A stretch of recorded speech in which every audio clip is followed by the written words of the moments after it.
ప్రభు అయిన యేసుక్రీస్తు నామములో మీకు సమాధానం కలుగునుగాక. షలోమ్. ఈ ఉదయకాల సమయం కొరకు ద్వితీయోపదేశ కాండము 15వ అధ్యాయము 6వ వచనము చాలా శ్రేష్టమైనటువంటి వాగ్దానం దేవుడు మనకి ఇస్తున్నాడు. నిన్ను ఆశీర్వదించును. దేవుని నామానికి స్తోత్రం కలుగునుగాక.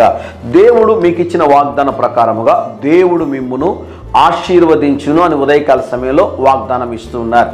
ఇదే వచనంలో మీరు గమనించినట్లయితే, నీవు అనేక జనములకు అప్పు ఇచ్చుదువు కానీ అప్పు చేయవో.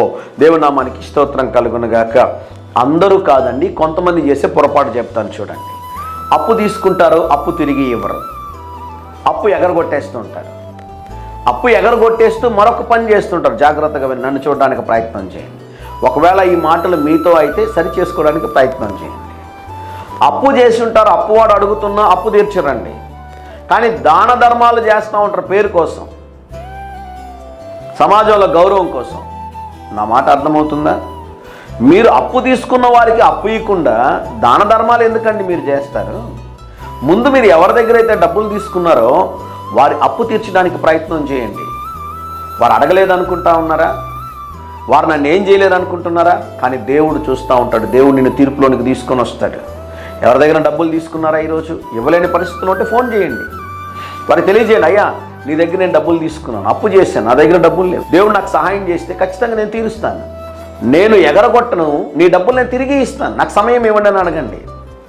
అప్పుడు దేవుడు ఏం చేస్తాడు? నిన్ను ఆశీర్వదించి నువ్వు అప్పు ఇచ్చేవాడుగా దేవుడు చేస్తాడు, కానీ నువ్వు అప్పు చేసేవాడుగా దేవుడు చేయడండి. నాకు తెలిసిన ఒక దైవజనుడు ఉన్నాడు. ఆయన 5,000 అడిగామనుకోండి అప్పు, ఒక మంచి పని చేస్తాడు. ఏంటో తెలుసా?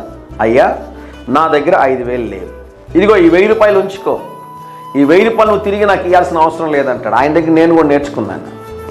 మనం అప్పిచ్చేసేటటువంటి స్థితిలో లేం కదా. వారికైతే అవసరత ఉంది, ఏదో కొంచెం సహాయం చేయండి. సహాయం చేసిన తర్వాత తిరిగి అడగొద్దండి అంటాను నేను దేవుని సేవకుడుగా. ఈ ఉదయకాల సమయంలో దేవుడు మిమ్మల్ని ఆశీర్వదించి ఈ హెచ్చరికని మీరు అమలు చేయవలసిందిగా మనవి చేస్తున్నాను. ధైర్యంగా ఈ దినాన్ని ఎదుర్కోండి.